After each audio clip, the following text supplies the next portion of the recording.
नमस्कार दोस्तों, कैसे हैं आप लोग। बात करेंगे हम सुजलॉन एनर्जी की। देखिए, सुजलॉन एनर्जी के लिए बड़ी खबर निकल कर आ रही है। सीएफओ की तरफ से बहुत ही बड़ा यहाँ पर ऐलान किया गया है और कुछ डाटाज हैं जो कि आपको चौंका सकते हैं।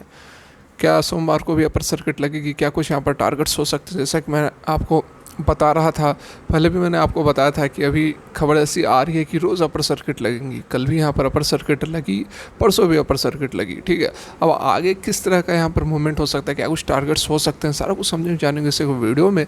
रिक्वेस्ट है कि वीडियो अच्छी लगे तो हमें मोटिवेट करने के लिए एक लाइक ज़रूर कर दें, और फर्स्ट टाइम विजिट कर रहे हैं तो जेन्युइन कंटेंट के लिए चैनल को अभी के अभी सब्सक्राइब कर ले, रेड वाले बटन पर प्रेस करके। तो यहाँ पर आप देख सकते हैं स्टॉक में जो है कल के डेट में अपर सर्किट लगी।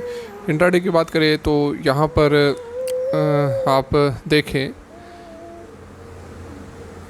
इंट्राडे का चार्ट एग्जैक्टली इंट्राडे का चार्ट जो है यहाँ पर देख सकते हैं कि लास्ट के आवर्स में जो है अपर सर्किट लगी है। लास्ट के आवर्स क्या मतलब कि कुछ लगभग 15-20 साढ़े तीन के आसपास यहाँ पर अपर सर्किट लगा है। तो बहुत ही ज़बरदस्त आखिरी आवर्स में जो है ख़रीदारी हमें यहाँ पर नज़र आई है सुजलॉन एनर्जी के अंदर, और आखिरकार यहाँ पर अपर सर्किट लग गई। जैसा उम्मीद था, लग रहा था कि खबरें काफ़ी अच्छी निकल कर आ रही है। और जो यहाँ पर करेक्शन फेज था उससे मैं आपको हमेशा से बोल ही रहा था कि बहुत ज़्यादा चिंता की ज़रूरत नहीं है। ये जो गिरावट हो रही थी इससे लोगों को लग रहा था कि अब सुजलॉन एनर्जी के अंदर तेज़ी नहीं लौटेगी, लेकिन मैं आपको शुरू से बोल रहा था कि सुजलॉन एनर्जी का आप स्टॉक पर ध्यान मत दो कि एक दिन यहाँ पर सर्किट लग गई, 2 दिन लोअर सर्किट लग गई तो अब यह स्टॉक नहीं भागेगा। नहीं, इसके आप फंडामेंटल्स पर ध्यान दो। जिस तरह से कंपनी डेब्ट को कम की है, जिस तरह से कंपनी को बड़े बड़े ऑर्डर्स मिल रहे हैं, जिस तरह से कंपनी का मैनेजमेंट है, इस चीज़ पर आपको ध्यान देना है, फंडामेंटल्स पर आपको फोकस करना है। उसके बाद आपको स्टॉक की चाल समझ में आ जाएगी।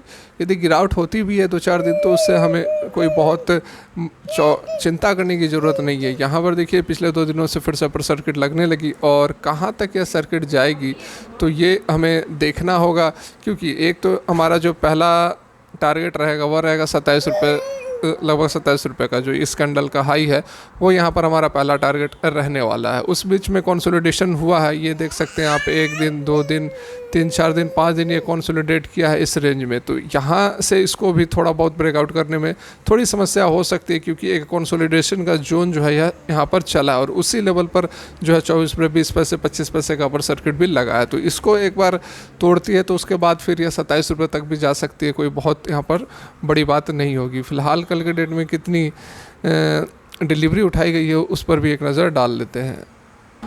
तो यहाँ पर आप देखें तो अच्छी खासी यहाँ पर डिलीवरी परसेंटेज उठाई जा रही है। ठीक है, 22,57,66,744 क्वांटिटीज़ की ट्रेडिंग हुई है, जिसमें से कि लगभग 13.25 करोड़, लगभग 12,85,00,000 जो है डिलीवरी में उठा ली गई है। तो यहाँ से आप देख सकते हैं कि जो है 57% लोग जो हैं डिलीवरी में माल को उठा रहे हैं, और डिलीवरी में इसीलिए उठा के रखते हैं क्योंकि उन्हें लगता है कि जो मूवमेंट है वह आगे आने वाले समय में बड़ी रैली हो सकती है, एक अच्छी खासी तेज़ी बन सकती है, इसलिए लोग जो हैं डिलीवरी में रखते हैं ताकि आगे चल के वह प्रॉफिट बुक कर सकें।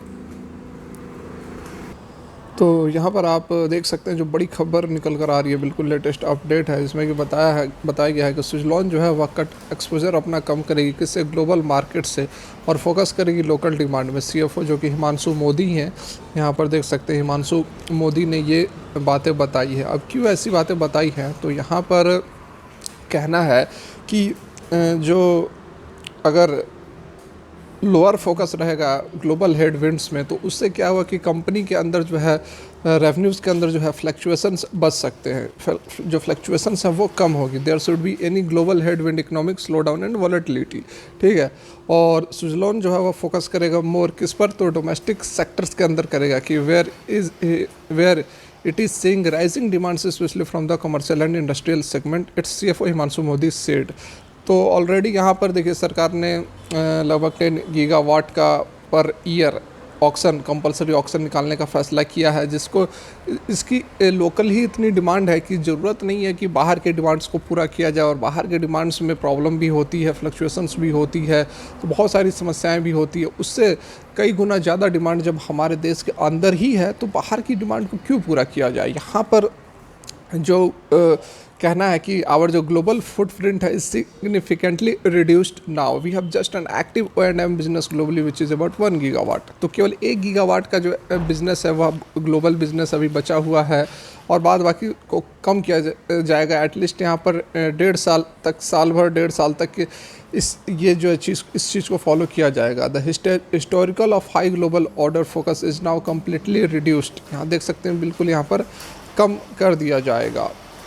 The wind energy major is a renewable energy solution provider with present 17 countries में प्रेजेंस है सुजलॉन एनर्जी का। सुजलॉन एनर्जी बहुत टॉप की कंपनी है, मार्केट लीडर है, ऐसा आप नहीं समझे कि छोटी मोटी कोई यह कंपनी है। 33% का मार्केट शेयर है, और एट प्रेजेंट टोटल जो इंस्टॉल्ड कैपेसिटी है विंड एनर्जी की वह 20.1 गीगावाट है, जिसमें से कि यदि इंडिया की बात की जाए तो भारत के अंदर अंदर 14.2 गीगावाट है इंडिया के अंदर अंदर। जो डिमांड्स आ रहे हैं C&I मतलब कॉमर्शियल और इंडस्ट्रीज से and utility segment, the government of India has set, जैसा कि अभी आपको बताया कि 10 गीगावाट का जो बिडिंग है वह पर ईयर लेकर आएगी सरकार, तो उसको यहाँ पर पूरा करने की ही ज़रूरत है। बाद बाकी बाहर की ज़रूरतों तो काफ़ी बड़ी हो जाएगी, उतनी डिमांड ही पूरी नहीं कर पाएगा Suzlon energy. The existing capacity that we have is sufficient to meet anywhere between 3 to 4 gigawatt of annual demand from Suzlon perspective. तो यहाँ देखिए एट प्रेजेंट जो है सुजलॉन के परस्पेक्टिव से 3 से 4 गीगावाट जो है वह एनुअल डिमांड को पूरा कर सकता है। और एक खबर निकल कर आई थी, जब गिरावट हो रही थी, लगातार जब गिरावट हो रही थी, हर स्टॉक्स में गिरावट थी, तो उस पर कोटक इंस्टीट्यूशन की तरफ से एक खबर निकल कर आई थी जिसका कि खंडन मैंने किया था। उसमें बताया गया था कि जो सुजलॉन एनर्जी की जिस तरह से वैल्यूएशन चल रही है, उस वैल्यूएशन को जस्टिफाई करने के लिए सुजलॉन एनर्जी को कम से कम 5 से 8 गीगावाट पर ईयर, ठीक है, पर ईयर विंड इलेक्ट्रिसिटी को जनरेट करना पड़ेगा, कैपेसिटी को जनरेट करना पड़ेगा। और ये चीज़ प्रैक्टिकली पॉसिबल नहीं है, क्योंकि पूरा अगर हम टोटल बात कर ले wind energy capacity in India की, तो 8 गीगावाट का तो टारगेट खुद सरकार ने रखा है 2030 तक कि 8 gigawatt per year total wind energy capacity को हम जनरेट करेंगे, तब जाके हमारा जो टारगेट 2030 तक का 500 गीगावाट नॉन फॉसिल फ्यूल से जनरेट करने का जो टारगेट है तब जाकर अचीव हो सकता है। और अकेला Suzlon energy 8 gigawatt wind energy capacity को ऐड नहीं कर सकता है, ठीक है।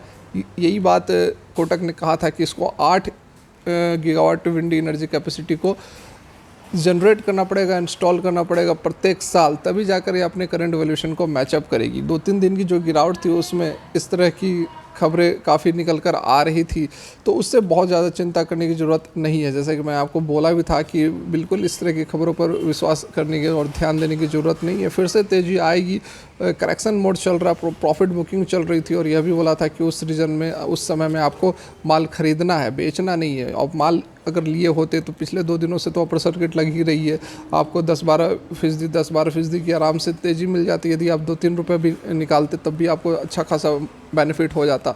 तो समझना पड़ता है बातों को, उसके बाद ही कुछ एक्शंस ले सकते हैं हम। और यहाँ पर दूसरी जो बड़ी अपडेट निकल कर आ रही है, ये अभी आप देख सकते हैं, अभी बिल्कुल अभी स्किप नहीं करना है। देखो, India renewable energy capacity surge इन 2023, ठीक है। और ये डाटा भी देख सकते हैं 15 सितंबर 2023 का, बिल्कुल यहाँ पर जो है लेटेस्ट अपडेट आप लोगों के लिए लेकर आए हैं। यहाँ पर देखिए CEA मतलब कि सेंट्रल इलेक्ट्रिसिटी अथॉरिटी ने जो डाटा रिलीज़ किया है उसके अकॉर्डिंग यदि हम अगस्त की बात करें, energy capacity as of August 31 2023, तो उसमें सिग्निफिकेंट सर्ज मतलब कि तेज़ी हमें देखने को मिल रही है विंड और सोलर पावर दोनों ही के अंदर।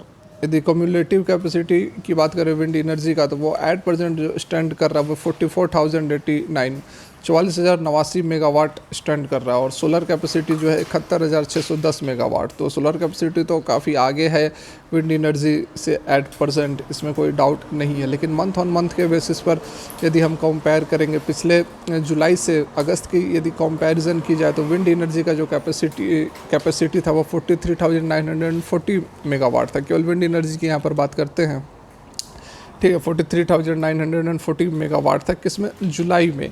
और अगस्त में कितना था, तो अगस्त में आपने ऊपर देखा है कि 44,089 था। मतलब कि लगभग यहाँ पर 149 मेगावाट जो है विंड एनर्जी के अंदर एडिशन हुआ है 1 महीने के अंदर अंदर। फर्दर यहाँ पर बात की जाए 1 साल पहले से हम यदि कंपेयर करें, तो यहाँ पर आप देख सकते हैं द फिगर्स ऑफ वहीं यहाँ पर यदि इस ईयर ऑन ईयर के बेसिस पर यदि हम कंपेयर करें तो 2022 में, ठीक है, 2022 में जो डाटा अवेलेबल है उसके अकॉर्डिंग अगस्त 2022 में विंड एनर्जी का जो कैपेसिटी था वो 41,204 करोड़ था, 4 मेगावाट था, करेक्शन। और सोलर की जो कैपेसिटी थी 59,302 मेगावाट था।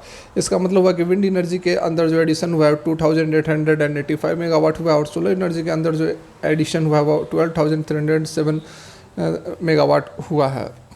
तो यहाँ पर देखिए जो एडिशन हुए हैं विंड एनर्जी के अंदर वो ज़्यादा ज़बरदस्त हुए हैं एज़ कम्पेयर टू, आप बात कर लो सोलर एनर्जी की। यहाँ पर आप देख भी सकते हैं, the while wind energy has a significant growth. The new additions of the solar energy in 2020 have not matched the pace of the previous year. Despite this, India has added commendable 2.2 gigawatt of wind energy in the first 7 months of 2013. तो यहाँ देख सकते हैं कि wind energy के अंदर जो addition हुआ है वह सिग्निफिकेंट है, लेकिन सोलर एनर्जी के अंदर उस तरह से नहीं हुआ जिस तरह से 2022 में हुआ था। 2 गीगावाट अभी पहला 7 महीने के अंदर जो है 2 गीगावाट ऑफ विंड एनर्जी जो है वह ऐड किया जा चुका है 2023 में। तो बहुत ही ज़बरदस्त यहाँ पर विंड एनर्जी के अंदर हमें डेवलपमेंट दिख रही है। ईयर ऑन ईयर के बेसिस पर देख लो, आप मंथ ऑन मंथ के बेसिस पर देख लो, बहुत ज़बरदस्त कामकाज चल रहा है। तो डेफिनेटली यहाँ पर जो मार्केट लीडर बन के निकल रहा है सुजलॉन एनर्जी, वो तो कहीं ना कहीं सबसे अधिक कंट्रीब्यूट कर ही रहा है।